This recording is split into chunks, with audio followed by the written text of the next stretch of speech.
Good morning, all. Paul from CamelbackTrading.org coming to you this Monday morning, July 7th. We're looking at window traders' market profile of the ES and the NQ. So all systems go as we head into this new week.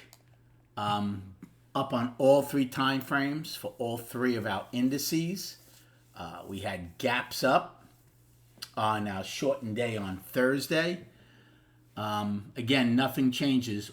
Friday's futures trading to me was just all inclusive as far as overnight goes. Okay, that's all that means to me.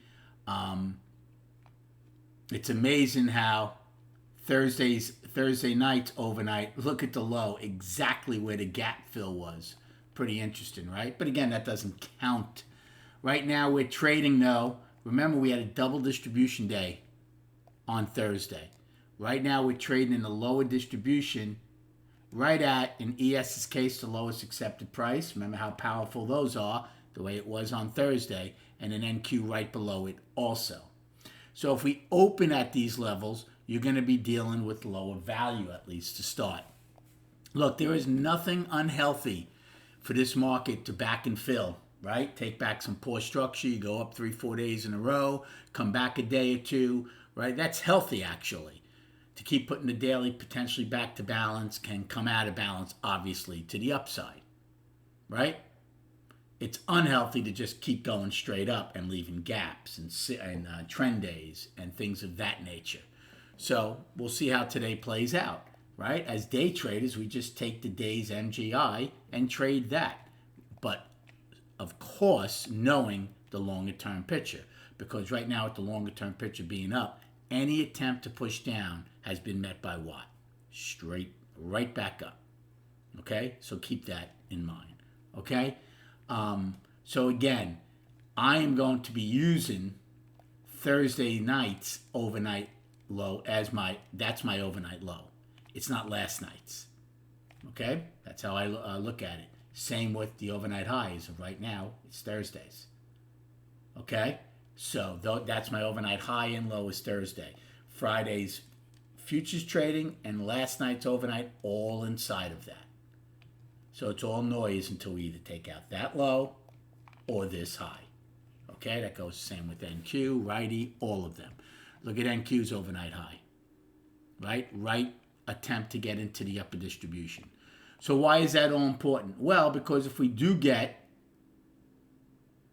an overnight high, well, then any pullback, I'd be looking for longs inside the lower distribution.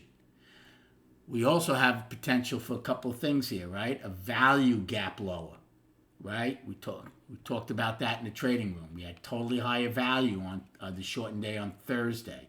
Well, if you open below it, even if you don't open below Thursday's low, you could have what you call a value island top, right? Where value was higher on Thursday, now it's totally lower. That's potential. However, don't forget, if that does occur, if we do open below value, but then get into Thursday's value, then you have the 80-20 rule come into play where you can trade at the all-time highs then, because that is where basically our value highs are.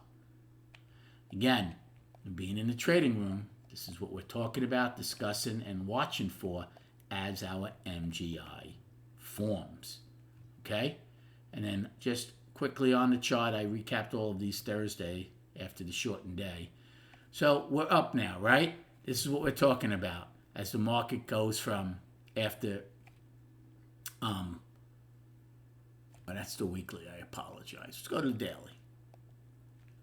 Now we are one time framing up 8 days in ES. So there's nothing wrong if we were to pull back a bit. You have gaps all over the place. Gap, weekly gap. So I don't have a problem if it pulls back. Okay? Could be healthy for the market. But until you at least take out a daily low, attempting to short and pick tops has been a fool's game. Okay? Thank you so much for liking and subscribing to this channel. Remember, Tradeify, best prop firm out there. If you do decide to sign up, please use the code I have on each video, morning and night. as I am affiliated with them, and I appreciate that. Good luck trading today, and we'll recap at 4 p.m.